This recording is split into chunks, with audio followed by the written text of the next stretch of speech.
students, welcome to Wings After 12th. My name is Gagan and in this video we'll be learning about the divisibility test of prime numbers. जी हाँ, कैसे prime numbers के divisibility को हम check कर सकते हैं कि कोई नंबर्स प्राइम नंबर से डिविजिबल हैं या नहीं है। आइए आज हम इस वीडियो में इस चीज़ के बारे में जानते हैं। तो आज का जो कॉन्सेप्ट हम सीखेंगे that is the concept of seed numbers. ठीक है, किसी नंबर के सीड नंबर्स होते हैं, ठीक है, वो क्या होते हैं और उनसे डिविजिबिलिटी कैसे चेक की जाती है, आइए हम सीखते हैं।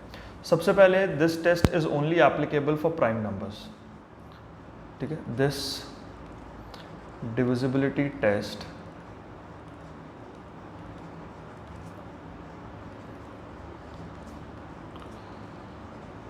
is only applicable when the divisor is a prime number। ठीक है, अगर हम प्राइम नंबर से किसी नंबर को डिवाइड कर रहे हैं और हम ये देखना चाहते हैं कि वो उससे कम्प्लीटली डिविजिबल है या नहीं है, तो हम इस टेस्ट का इस्तेमाल कर सकते हैं। And believe me, this will make the calculation very very easy. ठीक है, बहुत आसानी से हमें पता चल जाएगा कि कोई नंबर किसी प्राइम नंबर। पहला स्टेप देखिए, इसमें हम क्या करेंगे। लेट्स सपोज हम 29 एक प्राइम नंबर ले लेते हैं, 29। अब कोई नंबर है, मान लेते हैं लेट्स से 46,023। हमें ये पता करना है कि 46,023 29 से डिविजिबल है या नहीं है। तो 29 इज अ प्राइम नंबर। सबसे पहला स्टेप क्या होगा, 29 के साथ कोई ऐसा नंबर मल्टीप्लाई करना है कि यूनिट डिजिट में 1 आए या 9 आए। ठीक है, 29 के साथ हमने कोई ऐसा नंबर मल्टीप्लाई करना है कि प्रोडक्ट के यूनिट डिजिट में या तो 1 आए या तो 9 आए। अब क्यों ऐसा कर रहे हैं मैं आपको बताता हूँ। अगर हम इसको 1 से मल्टीप्लाई करते हैं तो प्रोडक्ट के यूनिट डिजिट में 9 आ रहा है। अगर इसको हम 9 से मल्टीप्लाई करते हैं तो प्रोडक्ट के यूनिट डिजिट में 1 आएगा, राइट। तो लेट्स सी, पूरा इसको मल्टीप्लाई कर लेते हैं। 9 9 ज़र 81, 18 और 8 26, राइट। चलिए, अब हमें क्या करना है, इस प्रोडक्ट को हमें 10 के प्लस 1 और 10 के माइनस 1 के फॉर्म में लिखना है। 10 के प्लस 1 और 10 के माइनस 1 के फॉर्म में लिखना है। अब इसे हम लिख सकते हैं 10 इंटू 3 माइनस 1 और इसे हम लिख सकते हैं 10 इंटू 26 प्लस 1। ठीक है, यहाँ पे k की वैल्यू है 3 और यहाँ k की वैल्यू है 26। आई होप ये पहला स्टेप आपको क्लियर है। यहाँ पर हमने 29 से डिविजिबिलिटी चेक करनी है, तो सबसे पहले हमें क्या करना है, 29 को किसी ऐसे नंबर से मल्टीप्लाई करना है कि या तो यूनिट डिजिट पे 9 हो या तो 1 हो। तो अगर हम 29 को 1 से मल्टीप्लाई करते हैं तो यूनिट डिजिट पे मिलेगा 9, और अगर हम 29 को 9 से मल्टीप्लाई करते हैं तो प्रोडक्ट होगा 261 जिसके यूनिट डिजिट पे 1 होगा। अब ये जो प्रोडक्ट है इसे हमें 10 के प्लस 1 और 10 के माइनस 1 के फॉर्म में लिखना है। तो 29 को हम लिख सकते हैं 10 इंटू 3 माइनस 1 और 261 को हम लिख सकते हैं 10 इंटू 26 प्लस 1। ठीक है, अब यहाँ मैं थोड़ा सा इरेज कर देता हूँ।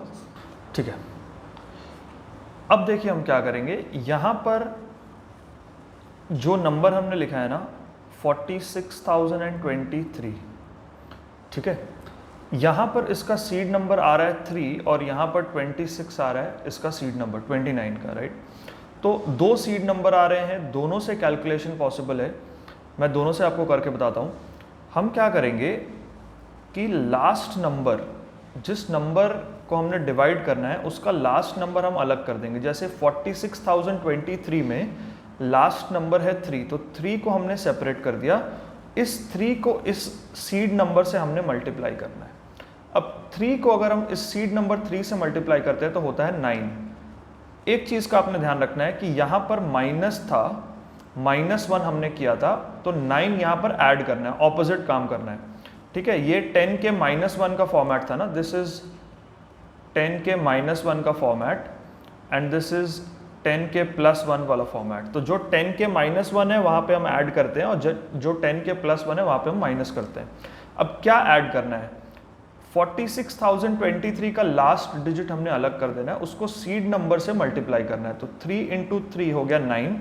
अब 9 को हम यहाँ पर ऐड करेंगे जो बच गए नंबर उसके साथ, ठीक है, 4602 बच गया, उसके साथ हम ऐड करते हैं। तो 9 और 2 11 164 4611 अब हमारे पास बचा है। अब हम क्या करेंगे, इस 1 को फिर से अलग करेंगे और फिर से सीड नंबर के साथ मल्टीप्लाई करेंगे। तो जब हम 1 को सीड नंबर के साथ मल्टीप्लाई करेंगे तो आएगा 3 को यहाँ लिख के फिर से ऐड कर देंगे, 3 और 1 4 6 और 4, ठीक है। जिस लेवल पे हमें पता चल गया, अगर हम कि 4611 29 से डिविजिबल है तो ये पूरा नंबर डिविजिबल होगा। अगर इन केस हमें लग रहा है कि 4611 हमें नहीं पता, कंफर्म नहीं है कि डिविजिबल होगा कि नहीं होगा, तो हम एक स्टेप फर्दर जाते हैं सेम प्रोसेस से। एक स्टेप फर्दर हम गए तो हमने 4611 में से 1 को हटा दिया और उस 1 को 3 से मल्टीप्लाई करके यहाँ पर ऐड किया, ठीक है। तो हमारे पास आया 464। अगर 464 29 से डिविजिबल है तो 46,023 भी डिविजिबल होगा। अगर मान लीजिए हमें 464 का भी कंफर्म नहीं है कि डिविजिबल होगा कि नहीं होगा, तो हम सेम स्टेप दोबारा करेंगे। हमने क्या किया, 464 में से 4 को सेपरेट किया हमने और इस सीड नंबर के साथ मल्टीप्लाई किया। 46 पे हमने ऐड किया 12 बिकॉज 4 इंटू 3 इज 12 और यहाँ पर हम ऐड करने लग रहे हैं तो ये होगा 58। अब डेफिनेटली हमें पता है कि 58 जो है वो 29 का मल्टीपल है, तो हम कह सकते हैं कि 46,023 भी 29 का मल्टीपल है, मतलब 46,023 इज कम्प्लीटली डिविजिबल बाई 29, ठीक है। तो ये बहुत एक आसान तरीका है, बहुत ही आसान तरीका जिससे आप सीड नंबर से किसी प्राइम नंबर्स की डिविजिबिलिटी को चेक कर सकते हो। एक सीड नंबर और था 26, अब हम उससे चेक करके देखते हैं। सेम प्रोसेस है बट ये 10k+1 का फॉर्मेट है।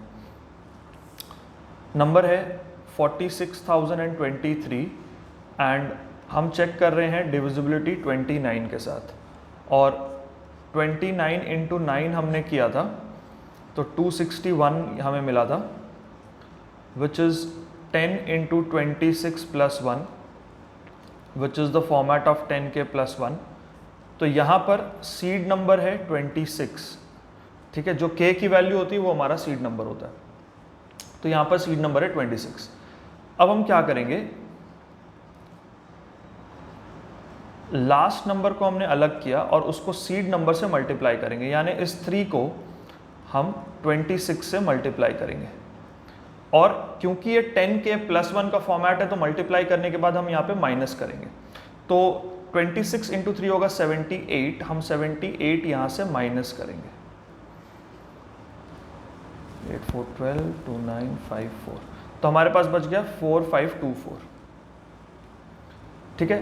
अगर हमें लगता है कि 4524 29 से डिविजिबल है तो ये पूरा नंबर डिविजिबल होगा। अगर हमें 4524 के बारे में कंफर्मेशन नहीं है तो हम यही स्टेप एक बार और करेंगे। क्या करेंगे, लास्ट वाला नंबर हम अलग कर देंगे, उसको सीड नंबर से मल्टीप्लाई करेंगे। अब 26 इंटू 4 दिस शुड बी 104। 104 यहाँ पे हम सब्ट्रैक्ट करेंगे। सब्ट्रैक्ट हम क्यों कर रहे हैं, बिकॉज ये 10k+1 का फॉर्मेट है, तो जहाँ 10k+1 होता है वहाँ हम सब्ट्रैक्ट करते हैं, जहाँ 10k-1 होता है वहाँ पे हम ऐड करते हैं। अब अगर इसे हम सब्ट्रैक्ट करें तो हमारे पास होगा 348। अगर हमें लगता है कि 348 29 से डिविजिबल है तो ये पूरा नंबर डिविजिबल होगा। अगर हमें 348 का कंफर्म नहीं है तो हम फिर से वही स्टेप दोबारा करेंगे। 8 को 26 से मल्टीप्लाई करेंगे। अब देखिए 8 को अगर हम 26 से मल्टीप्लाई करने लग रहे हैं तो यहाँ पे नेगेटिव रिमाइंडर आएगा, राइट। तो नेगेटिव रिमाइंडर ना आए इसकी वजह से हम इसको यहाँ पर डिवाइड करके चेक कर सकते हैं। 29 इंटू 1 29 और 58, 29 इंटू 12 58। तो यहाँ पे हमें इजीली पता लग गया कि 348 जो है वो 29 से डिविजिबल है, तो हम कह सकते हैं कि 46,023 भी 29 से डिविजिबल होगा। बट अगर हम ये प्रोसेस करते तो यहाँ पे नेगेटिव रिमाइंडर आता, वो एक डिफरेंट कॉन्सेप्ट है। नेगेटिव रिमाइंडर से भी हम पता कर सकते हैं, ऐसा नहीं है कि नहीं पता लगेगा, पता लग जाएगा, but that is a separate concept. तो इसलिए हमने यहाँ पे इसको एंड किया और हमने 348 से 29 को डिवाइड करके चेक कर लिया। तो 29 into 12 is 348, so we can say that 46,023 will be divisible by 29. I hope ये क्लियर है। एक और एग्जाम्पल हम लेते हैं। लेट्स से हम एक दूसरा प्राइम नंबर ले लेते हैं, मान लीजिए 31, ठीक है। हम एक नंबर ले लेते हैं 5735 और हमें चेक करना है कि ये 31 से डिविजिबल है या नहीं।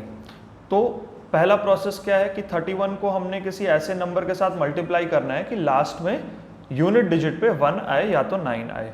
तो बहुत इजीली दैट इज 31 into 1 31, इसको हम कर सकते हैं 10 into 3 + 1 और ये k की वैल्यू है,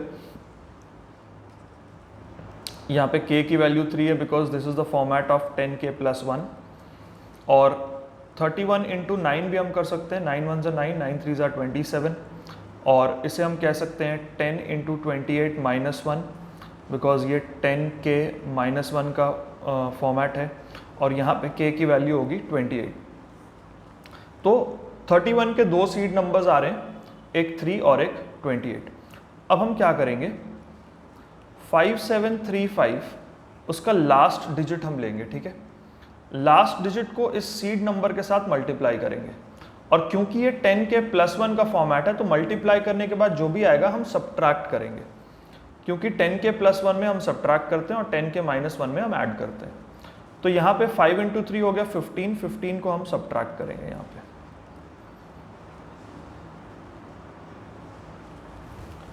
558। अगर 558 को हम चेक कर सकते हैं 31 से डिविजिबल तो ये पूरा नंबर डिविजिबल हो जाएगा। अगर 558 31 से डिविजिबल नहीं होता है तो ये 5735 भी नहीं होगा। बट अगर हम एक स्टेप फर्दर इसको करना चाहें तो भी हम कर सकते हैं।